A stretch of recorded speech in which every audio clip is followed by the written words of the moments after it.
जोपर्यंत असंघटित आणि कंत्राटी कामगार या घटकाला आर्थिक स्थैर्य मिळत नाही तोपर्यंत विकास अर्धवट आहे असं मत उपमुख्यमंत्री देवेंद्र फडणवीस यांनी व्यक्त केलं।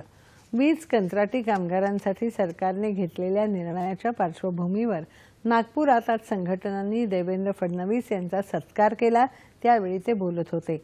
समाजात वेगवेगळे घटक आहेत, प्रत्येक घटकासाठी कमी अधिक प्रमाणात आमच्या सरकारने निर्णय घेतले असं ते म्हणाले।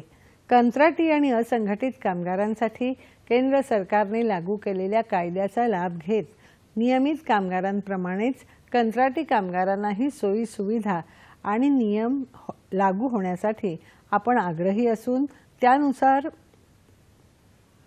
प्रयत्न सुरू आहेत असंही त्यांनी सांगितलं। केंद्र सरकारने सुरू केलेल्या ई-श्रम पोर्टलच्या माध्यमातून राज्यातल्या असंघटित आणि कंत्राटी कामगारांची नोंदणी करण्यात आली असून त्यांच्यासाठी योजना आखण्यासाठी 34 मंडळं सरकारने तयार केली आहेत। असं करणारं हे राज्यातलं पहिलं सरकार आहे असं फडणवीस यांनी सांगितलं।